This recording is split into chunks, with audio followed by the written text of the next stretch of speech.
She gave him bread because he looked like he hadn't eaten in days. She didn't know his name, didn't ask, just left the door open and a plate on the porch. By dawn, her kindness had lit a fire too big to hide and too powerful to stop.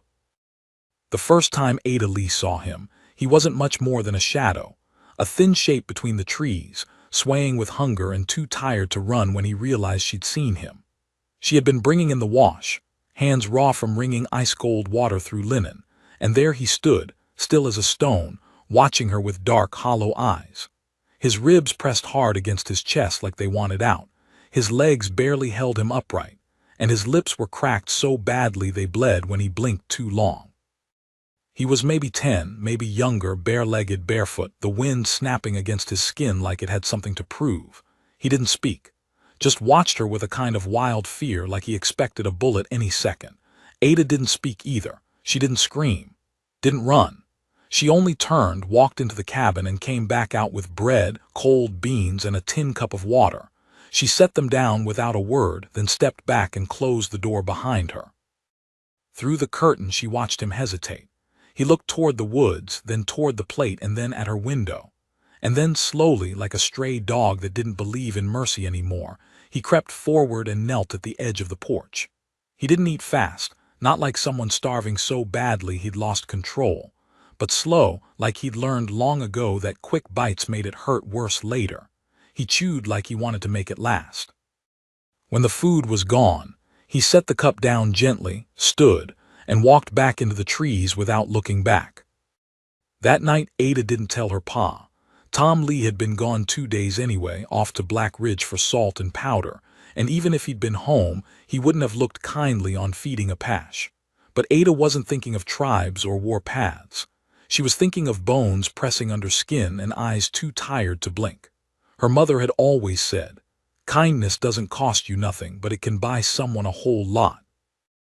And though Ada had buried her mother nearly 3 winters ago under the cottonwood grove with only a carving knife and a trembling hand, her voice still followed Ada in the wind, soft and sure.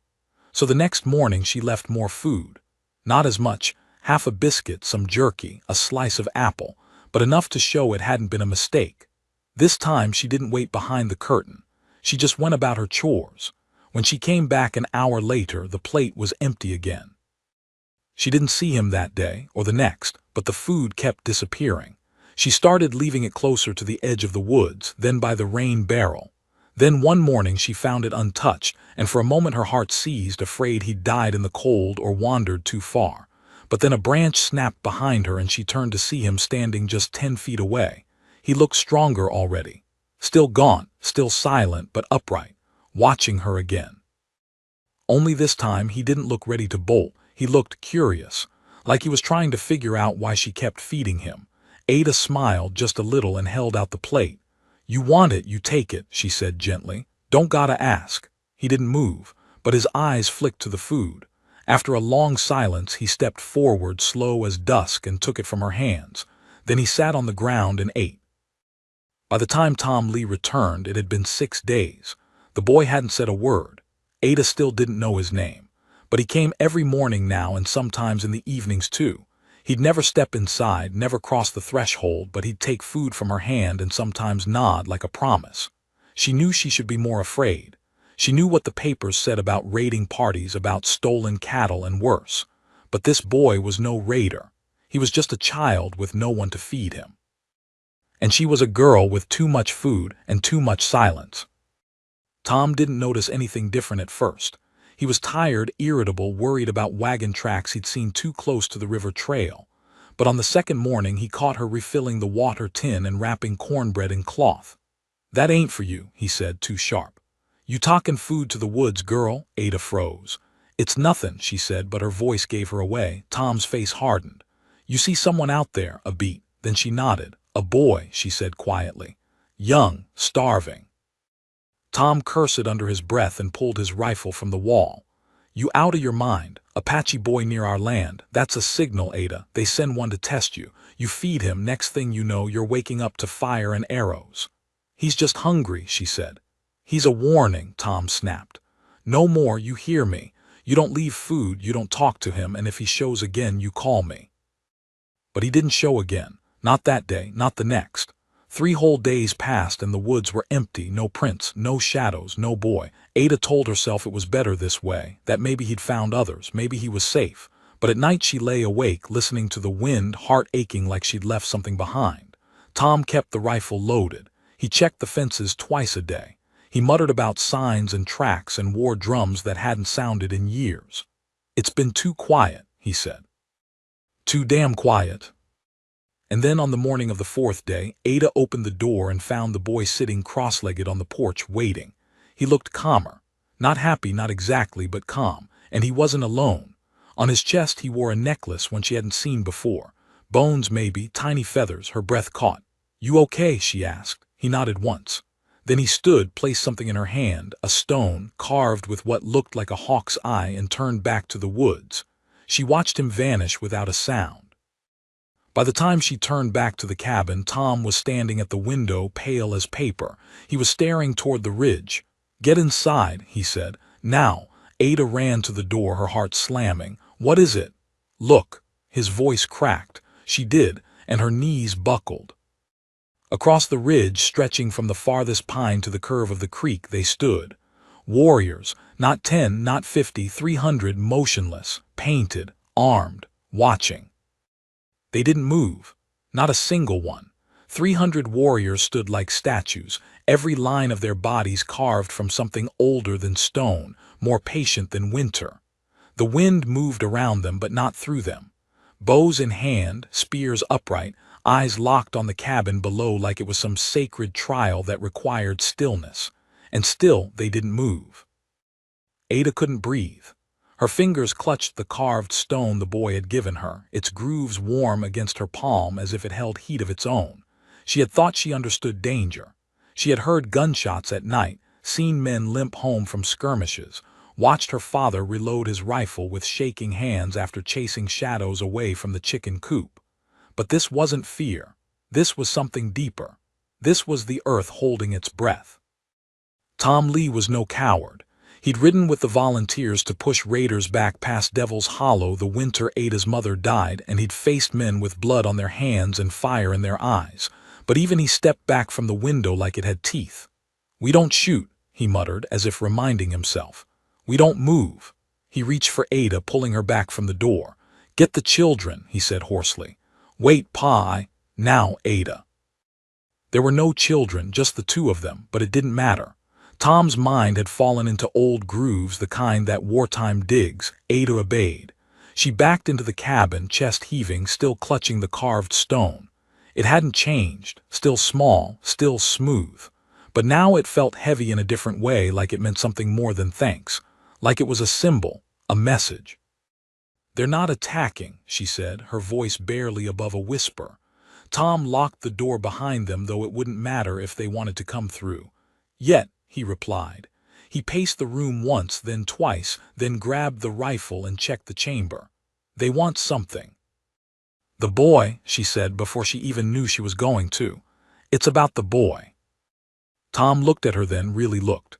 "What did you do, Ada?" She turned the stone over in her palm, felt the shape of the hawk's eye carved into its side.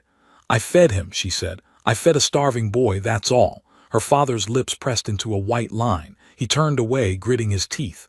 "You don't get it," he muttered. "They don't send children alone unless they're testing you. You pass, they send more. You fail." His hand tightened on the rifle. "We need to send a message back." "No," Ada said sharply. "You fire that gun and you'll bring hell on both of us." Tom froze. The old fire in his eyes sparked up, the same one that used to flash when someone spoke ill of her mother or when he talked about the raids on settlers east of the ridge. But this time it flickered once and went out. He wasn't angry. He was afraid. They sat in silence for nearly an hour, watching the warriors through the slats in the shuttered window, still unmoving, still waiting. And then, just as suddenly as they had come, they began to part. A single figure emerged from the line, tall, wrapped in deerskin, hair braided and marked with white paint across the brow. He walked alone, not hurried, not cautious, just sure. He stopped halfway down the hill, raised a hand, waited. Tom stepped forward again, gun still in hand. "He's calling for a parley," he said slowly, "or a warning." Ada was already reaching for the door. "I'll go," she said. "Like hell you will." "You go with a gun, you're confirming every fear they have," she said firmly. "I go with nothing, maybe they remember mercy." Tom stared at her like he was seeing her for the first time. "You're 16, he said. "You think they care." "I'm the one who fed him," she replied.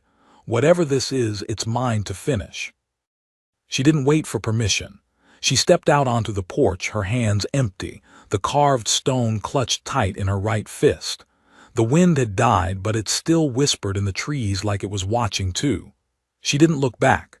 She walked down the slope, one foot after the other, until she stood a few feet from the man waiting. He didn't speak. He looked at her, eyes unreadable, hands at his sides. He couldn't have been more than 30, but something in his expression carried age. Not years, experience, hard-won silence. After a moment, she opened her hand and held up the stone. The man looked at it, then at her. Then he nodded once. He turned slightly and whistled, a single, low note that echoed across the ridge. And just like that, the warriors began to disperse. Not all at once, not frantically, but calmly in lines, vanishing into the trees as quietly as they had come. The man turned to go. "Wait," Ada said. Her voice came out steadier than she expected. "Who was he, the boy?" He paused. Then he spoke, his voice low and rough with the weight of many winters.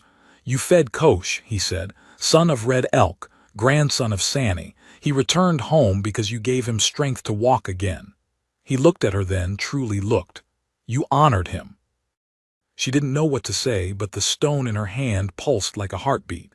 "Why did you all come?" The man's eyes sharpened. "Because you touched what is sacred. Because one kindness can burn brighter than any torch, and because we needed to see if it was real." He stepped back, disappearing slowly into the trees. "Kosh lives, so you live." Ada stood there long after the trees had swallowed him. The wind returned. The quiet returned, but nothing felt the same. That night Tom didn't speak a word.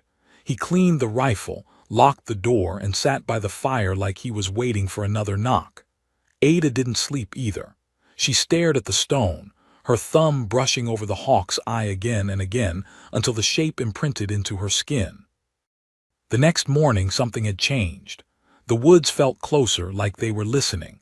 The porch creaked under her step, and sitting there on the spot where the boy had once crouched was another gift, this time for her. A woven bracelet made from horsehair and river stone with a single red feather tied to its center. No note, no sound, but Ada understood. She wore it every day after that. By the third day, Tom Lee stopped loading the rifle. By the fifth, he started looking Ada in the eyes again. He still didn't talk much, but sometimes he would sit on the porch and listen to the trees as if they might tell him something he didn't understand the first time. And Ada started leaving food again. Not because she expected anyone to take it, but because she knew someone might. Sometimes she'd find footprints the next morning. Small, careful, she never saw Kosh again, not fully. But once, late in the dusk, she swore she saw movement at the edge of the cottonwoods. A flicker, a presence. She didn't call out. She just stood in the doorway, hand on the wood, and nodded. The days passed. Then came the fire. It started as smoke on the horizon, thin, silvery, almost beautiful. Ada had just finished tying the goats when she saw it rising past the ridge in a steady column that curled toward the sky like a warning. The air smelled different too, sharper, laced with pine pitch and something more bitter underneath. She stood for a long time staring at it, the morning sun barely above the treetops, frost still clinging to the grass. The smoke didn't belong. It hadn't been there yesterday. It didn't belong to them. Tom came out onto the porch and saw it too. He didn't ask where it came from. He just squinted at the sky and said, "Someone's burnin' what don't belong to 'em." Ada glanced at him, the old hardness creeping back into his jaw. "Should we check?" she asked. "No," he said. "Not until it gets closer. Could be miners or scouts, or worse." But it didn't stay distant. By noon the smoke grew thicker, blacker, curling low to the ground like it was searching for something. The wind shifted, and with it came the unmistakable scent of charred wood, burnt hide, and something that made Ada's stomach twist: burnt meat. Human or animal, she didn't know, but something was wrong. She could feel it in her skin. Tom readied the rifle again. He walked the perimeter of the property twice, eyes sharp, boots kicking up frost. Ada kept glancing back toward the ridge. She couldn't shake the feeling that the forest was holding its breath again, just like it had the day the warriors came. Not out of threat this time, out of mourning. That evening, just before dusk, they heard the hooves. Not a stampede, not a charge, just two riders, slow, careful. Tom stepped onto the porch, rifle in hand. Ada followed, clutching her shawl. The riders emerged from the trees in silence, both Apache, mounted on dun-colored horses. One was old, with silver braided through his black hair. The other was younger, maybe 20, face grim. They dismounted as if they had done so 1,000 times before and stood facing the cabin without moving forward. Tom didn't raise the rifle, but his grip was iron. "You come for trouble?" he asked. The older man shook his head. "We come for her," he said, and nodded toward Ada. Tom bristled. "She's not going anywhere." Ada stepped forward. "Let me hear him," she said quietly. The old man looked at her, eyes deep and dark like a river in drought. "The boy you fed," he said. "Kosh, his people burned, his camp gone, warriors scattered." He paused. "He lived, but he carries something now, not wounds, weight." Ada's mouth went dry. "What happened?" "White men," the younger one said bitterly. "With fire, with iron, came for gold they didn't find, took fury instead." Tom cursed under his breath. "Miners," he muttered, "south of the ridge." The old man stepped forward one more pace, careful. "Kosh asked for her. He does not speak to many, but he speaks of her, dreams of her. In the ashes he still remembers bread and clean water. He asks for the girl with quiet hands." Ada didn't move. She couldn't. Her legs felt rooted, her heart clawing at her ribs. She barely knew him, never even heard his voice. But in that moment she felt pulled, like some thread had been tied between them without her knowing. A thread now smudged with smoke and sorrow. "Where is he?" she asked. "In the valley," the elder said, "north of Hollow Rock, waiting." Tom stepped between them. "She ain't going," he said. "You tell that boy she's not part of this war, you tell him." "He saved her," the younger Apache snapped. "You don't even see it. He kept your house from burning when others begged for revenge. You think warriors forgot? They watched this cabin. They waited for an order that never came. And do you know why? Because a hungry boy was fed." Ada laid a hand on Tom's arm. Gently. "I have to go." He turned to her, stunned. "No, you don't." "Yes," she said. "I do. This isn't about tribes or borders or what you think might happen. It's about what already did, about what's still happening." She looked at the Apache. "Take me." The ride north was quiet. The horses moved in steady rhythm, and the trees closed around them like old friends. The farther they went, the stronger the scent of ash became. By nightfall, the stars flickered through smoke, and the sky had taken on a reddish hue that didn't belong to sunset. They camped just shy of Hollow Rock. Ada didn't sleep. She stared at the stone in her palm, worn smooth from days of holding it. She wondered if Kosh had kept anything of hers.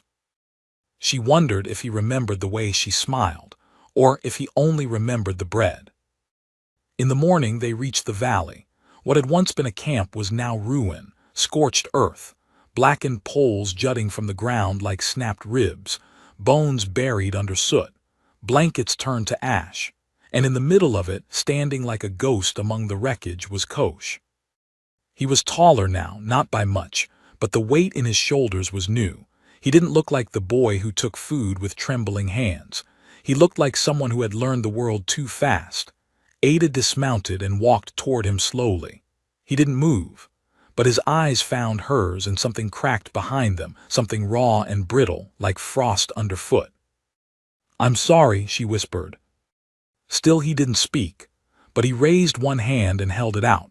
In his palm lay the bracelet she had given him weeks before, except it wasn't hers. It had been left by his people, woven horsehair, river stone, red feather. He offered it back to her. She took it.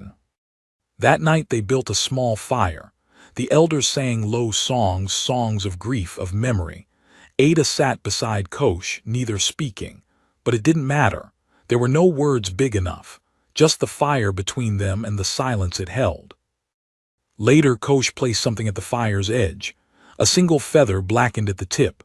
A sign, a warning, a promise. Ada understood. When she left the valley the next morning, she didn't look back. Some places you leave behind because you must.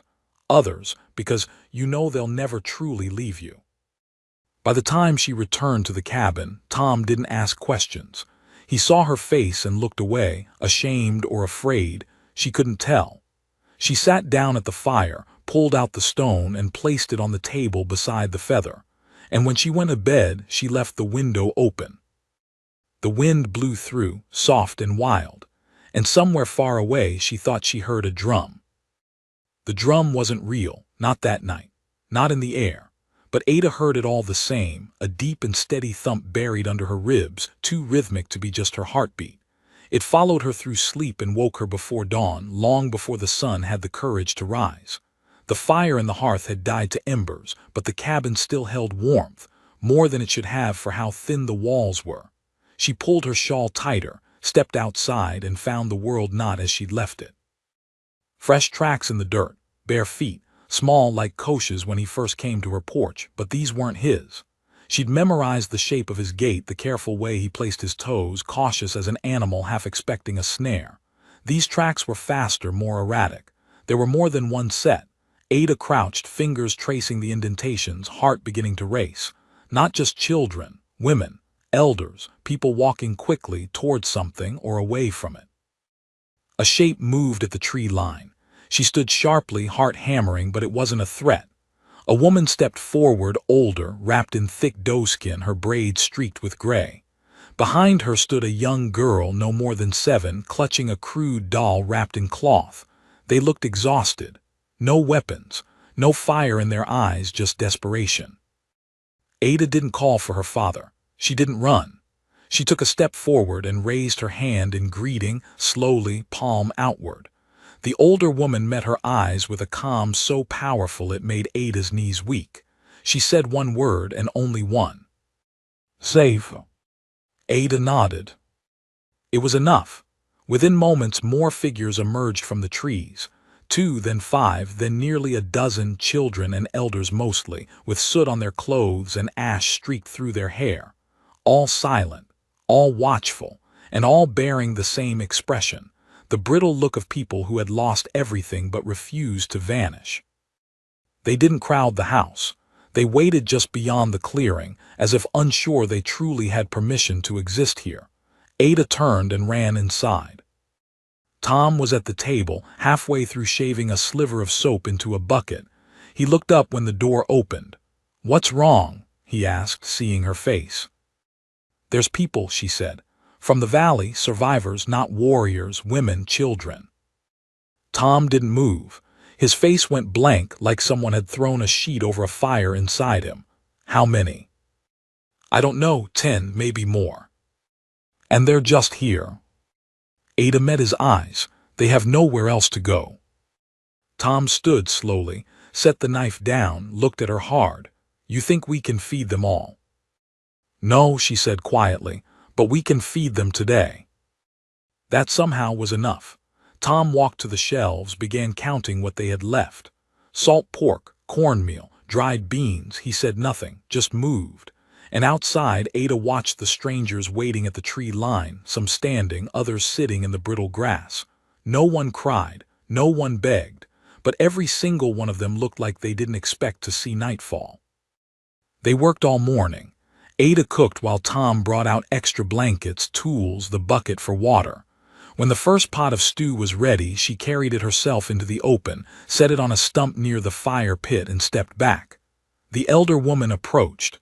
She said nothing, just dipped the ladle, poured a bowl, handed it to the child with the doll. One by one, the others followed. That night the porch filled with bodies not meant to be there, quiet forms wrapped in whatever scraps they had managed to save from the fire. Ada sat beside the door, blanket around her shoulders, watching the stars. One of the children, a boy with a scar down one cheek, crawled into her lap and fell asleep without a word. She didn't wake him. Tom came out after the fire had burned low. He didn't sit, just stood beside her, arms crossed. "They won't stay long," he said. "No," she agreed. But the silence between them was no longer tense, just tired. The days that followed blurred.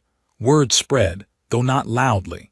Just whispers carried from rider to rider, from one edge of the forest to the other.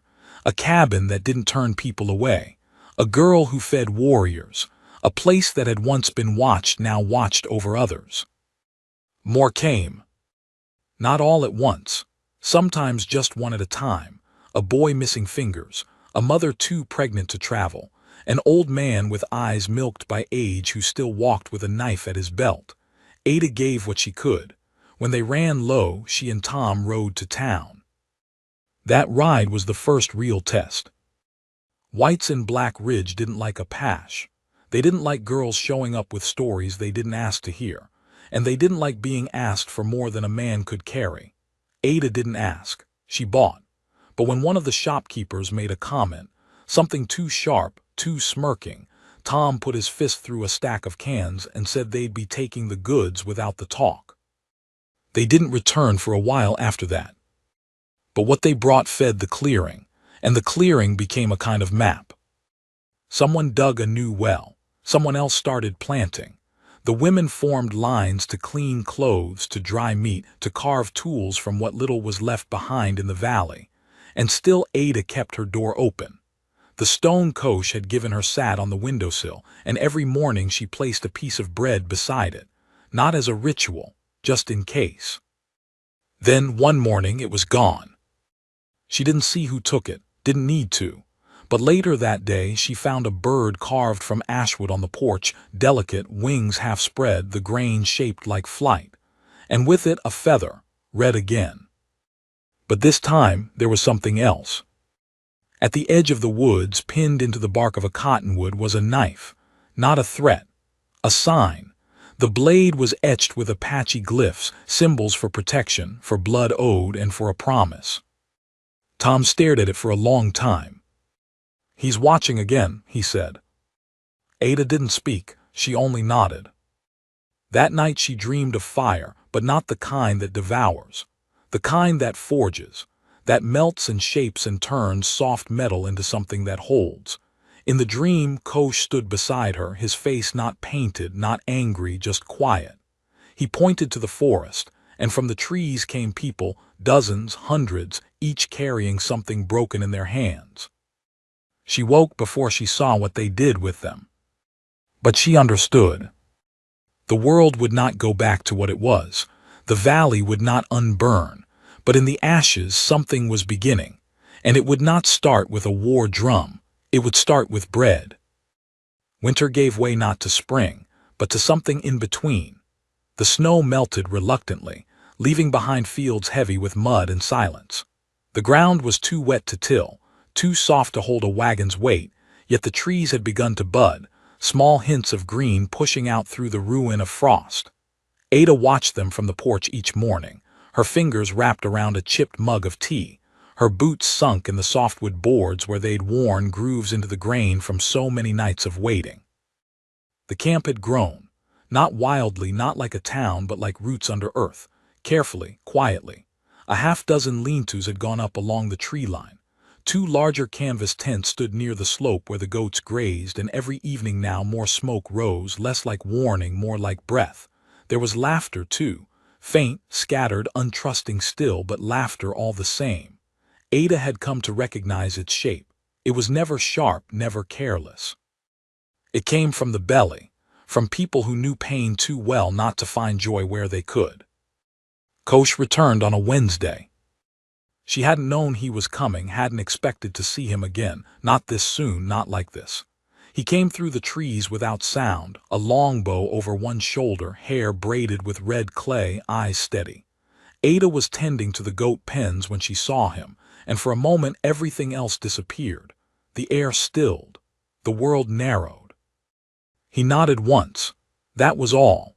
And she walked to him without thinking, boots squelching in wet grass, her hands shaking slightly, not from fear, but from something older, something lodged too deep to name. "You're back," she said. Kosh tilted his head. "I never left," he replied softly.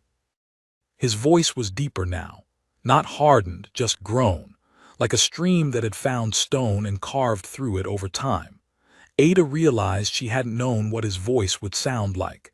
Hearing it was like recognizing a song she couldn't name. "I saw your bird," she said, trying not to smile.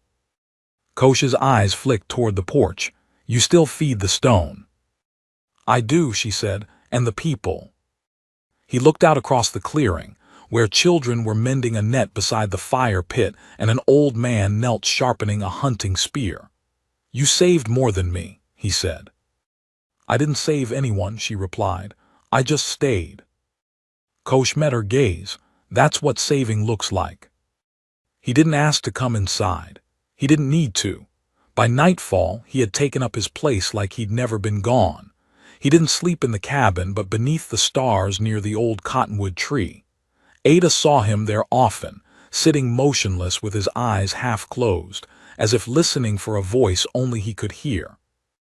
Tom didn't speak much to Kosh, not out of distrust but uncertainty. They circled each other like two men from different languages, aware that silence was better than saying the wrong thing. Still, Tom watched how the young Apache carried himself, how he taught the children to track deer prints in soft mud, how he repaired a fence rail with nothing but twine and patience. One evening, as they sat by the fire, Tom passed him a tin cup without a word. Kosh took it, drank. That was the start of something. But peace doesn't last forever, not out here. The first sign was a crow nailed to the door. Ada found it early, just after dawn, when the mist still clung to the fields like breath. Its wings were pinned wide, head bent low, beak cracked open. Blood had soaked into the wood.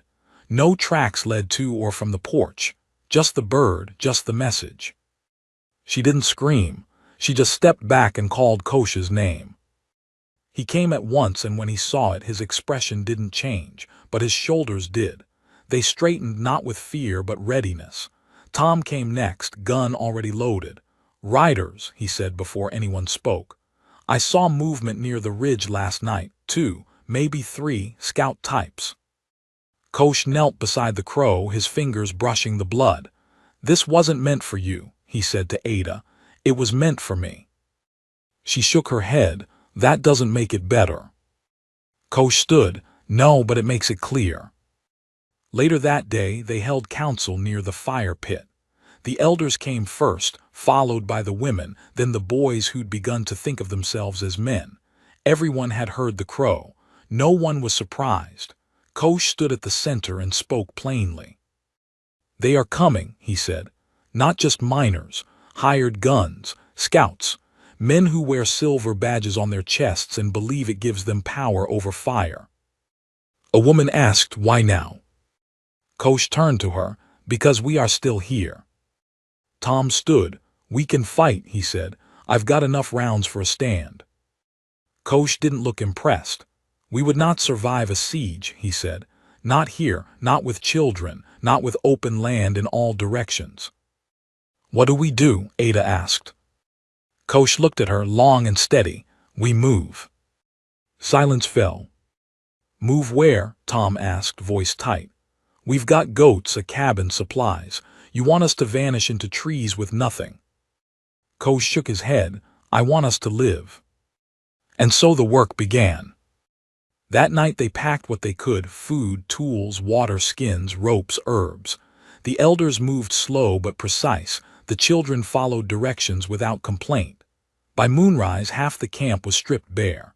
Tom dismantled the chicken coop with a sledgehammer. Ada tore her mother's quilt in half, using the fabric to wrap the stone and the feather. She didn't cry. Before they left, Kosh marked the trees. Not with glyphs this time, but with something older.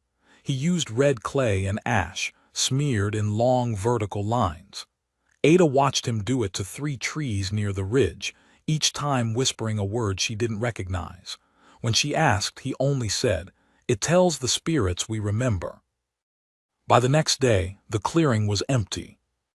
The group moved north deeper into the pines, where the trees grew close enough to muffle gunshots and the trails twisted enough to lose pursuers. They found an old ravine, half-collapsed, with a creek running cold and steady through its base. It wasn't home, but it was hidden, and that would have to do. For 3 days nothing came. No sound of hooves, no scent of smoke, just birds, wind, and the aching quiet of uncertainty. On the 4th day, a child screamed. Not from fear, but pain. One of the girls, Lanny, had stepped on something in the underbrush. Kosh and Ada reached her first. Her foot was bleeding badly, and when Kosh turned over the culprit, his jaw tightened. It was a bear trap. Not rusted, not old, new, oiled, waiting. Someone had been here before them. Kosh carried Lanny to the fire. Ada washed her wound with boiled water, wrapped it tight. The girl bit her lip until it bled but didn't cry again. That night they found 2 more traps, and a rifle cartridge, Winchester make .44 caliber, too clean to be weather-worn, too recent to ignore. Kosh took the cartridge and turned it in his fingers. Then he looked at Ada. "They're not looking for a fight," he said. "They're laying a net." Tom nodded grimly. "They'll flush us out." Kosh met Ada's eyes. "We have one chance." She didn't ask what. She knew. They moved again, but not all of them. This time only the children and elders slipped deeper into the woods, flanked by 2 of Kosh's fastest scouts, boys barely 16 but already hardened by loss and memory. Ada stayed. Tom too. So did Kosh and 5 others, 3 men, 2 women. Each had volunteered, not to fight, to be bait. By morning the ravine was abandoned. The fire extinguished, the lean-tos torn down, the creek left flowing quietly through a hollow that now whispered only secrets. And back at the clearing, back where Ada had once poured stew into the hands of the starving and stitched coats from torn blankets, a trap had been laid. They remade the camp, or the illusion of it, ash smudged along tree trunks, smoke stirred from a fire they would never sleep near, footprints pressed carefully into mud and backfilled snow, bedrolls scattered intentionally, half unfurled, signs of a hasty retreat, a careless group unaware they'd left a trail behind. The work took hours, but when it was done, even Ada couldn't tell it was false. And that was the point. By dusk, Kosh led them back into the trees. They didn't hide far, just enough. A rise of earth on the north side, thick with thorns and bramble. From there they waited, Tom with his rifle steady across his knees. Kosh crouched low, eyes unmoving. Ada leaned into the bark of a knotted pine, her palms scraped, knees sore, but her spirit sharp. It didn't take long. Just before midnight the horses came. 4 riders, no lanterns, no voices, just the clink of spurs and the low grunt of saddles shifting. Their coats were dark, not military but organized, each man carrying more ammunition than necessary, faces hidden behind kerchiefs drawn high. Mercenaries, not soldiers, not law.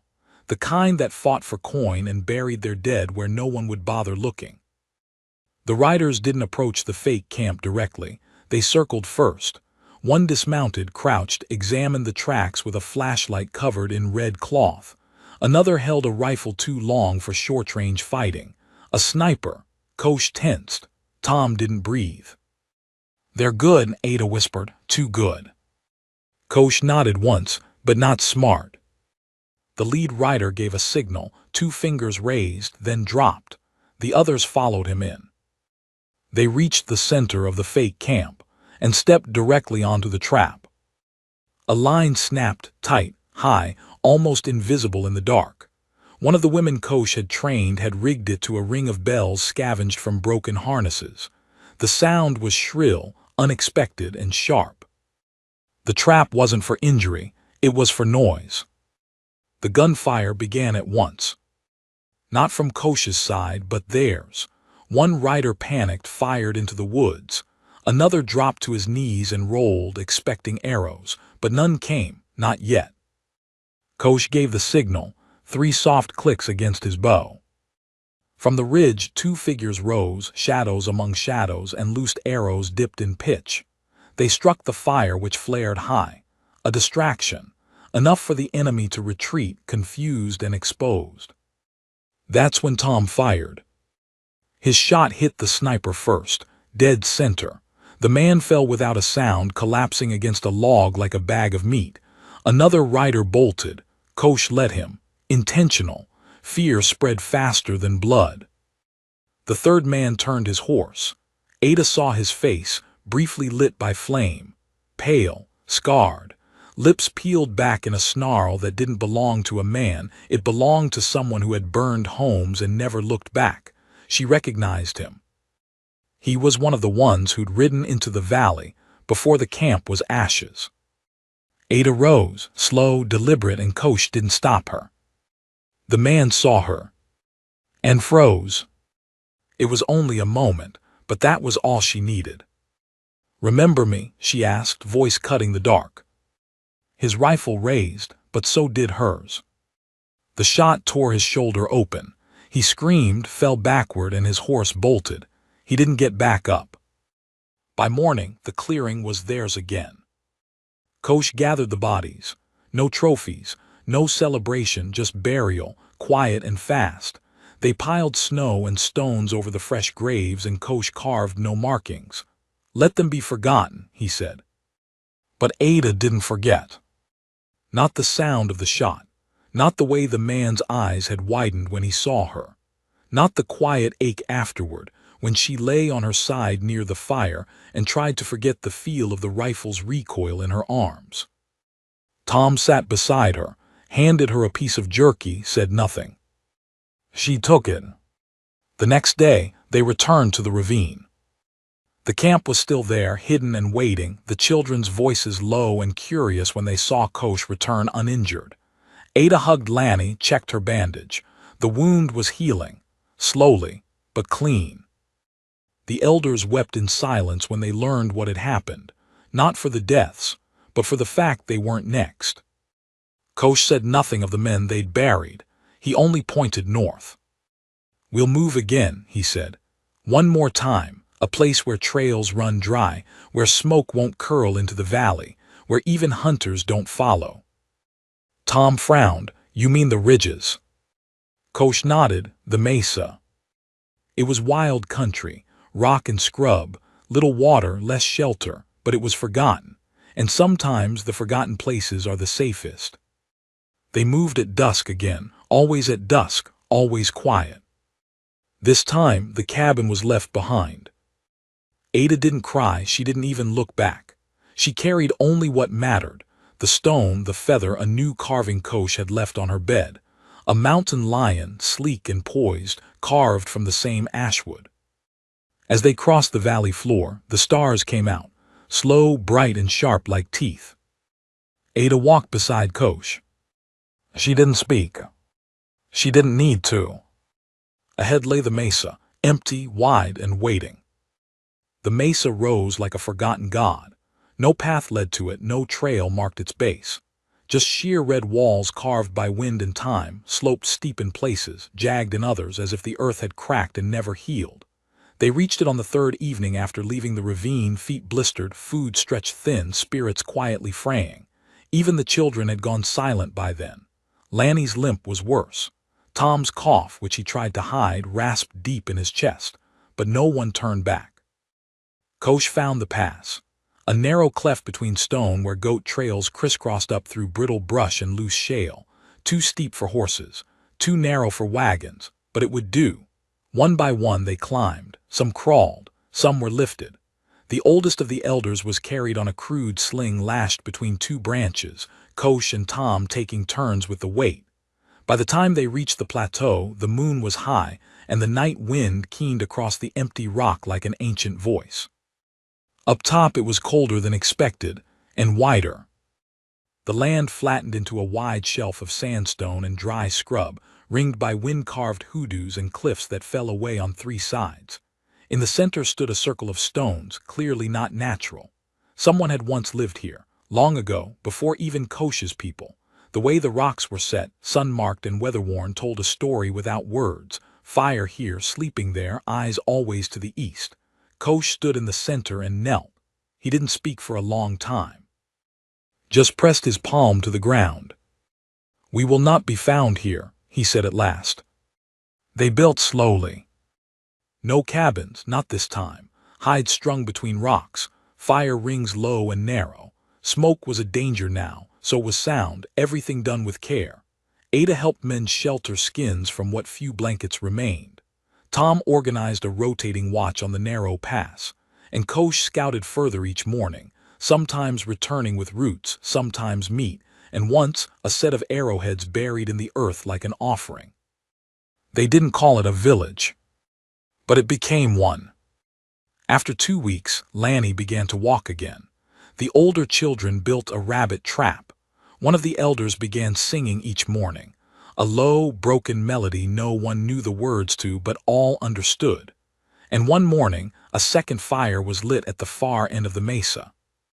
Another group had come. Not riders, not enemies. Survivors. They were lean and wary and said little.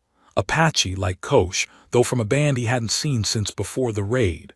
One woman had a scar from chin to collarbone and eyes that never rested. Another carried a newborn wrapped in deerskin, his breath thin but steady. Kosh didn't ask questions. He only offered a place by the fire, and they took it. The mesa grew. By spring, there were over 60 people. No one in Black Ridge spoke of them anymore. The town had its own problems, bandits, a failed harvest, the sheriff drunk more than he was sober. The burned valley became a story, a warning. "Stay away," they said. "Too many ghosts." But Ada knew better. Ghosts don't build gardens. Ghosts don't sing. It was Lanny who asked the question. They were boiling sap into syrup over a low fire when the little girl turned, her dark hair braided now, her limp nearly gone, and said, "What do we call this place?" Ada blinked. She hadn't thought of that. "Home," Kosh said simply. But the girl shook her head. "That's not a name." Tom grunted from where he was carving a new yoke for the goats. "Should call it almost not," he muttered, "'cause that's what we were." Ada laughed, but that night she sat beside the fire long after the others had gone to sleep, staring at the stars that spread like frost across the black sky. The mesa didn't feel like the end of the story. It didn't even feel like safety, not entirely, but it felt real, hard-earned, and maybe that was enough. Kosh sat beside her. He didn't ask what she was thinking. He never did. But after a while, he reached into his coat and handed her something wrapped in cloth. She opened it slowly. Inside was a necklace, simple, leather cord with 5 carved beads and a small piece of red stone at the center, just like the one she'd fed that first night on the porch. She looked up. "It was yours," she said. He nodded. "Now it's yours." Ada's hands shook slightly as she tied it around her neck. "I didn't save you," she said quietly. "No," Kosh replied. "You fed me, that's harder." The months passed. Spring became summer. A garden took root in the hard earth. Corn, beans, squash. Children ran between the stone pillars and hid in caves carved by time. The mesa began to carry its own sound. Laughter, singing, the steady rhythm of hammers on stone and blades through hide. Some days Ada would stand near the edge, wind in her hair, and look down over the land below, down to where her old cabin had stood. She never saw smoke. No riders. No signs of return. But she still watched. Just in case. One night just before the harvest moon, a boy from the new camp ran to them breathless. He'd seen something, shapes on the ridge, men, watching. The camp gathered silently. Kosh stood beside Tom and Ada, his bow strung tight. Ada held her rifle. Even now, even after all they had survived, the fire hadn't left her. If anything, it had sharpened. But nothing came. Not that night. Not the next. The men on the ridge never approached, just watched, then vanished. It became clear the mesa was known now, not just to survivors, but to those who'd made them. And still no one ran. Kosh said it best. They may find us, but they'll never unmake us. That winter the snow came late. The harvest had been good. The caves were full of dried meat, gourds, corn, and clay pots sealed with wax and hope. And on the first night the snow fell, Ada sat with the children by the fire, telling the story they always asked to hear. The girl, the boy, the bread, the knock. And did you know, she whispered, that sometimes feeding someone can be louder than a gunshot? Lanny nodded solemnly. It saved us. Ada smiled. It started us. Kosh stood in the shadow near the cave mouth, listening. He said nothing. He didn't need to. They all knew the story. And they all knew it wasn't finished. Because every winter brings riders. And every spring a new fire rises. But here, in this place built from ash and kindness, they would be ready. Not just survivors. Not just protectors. Family.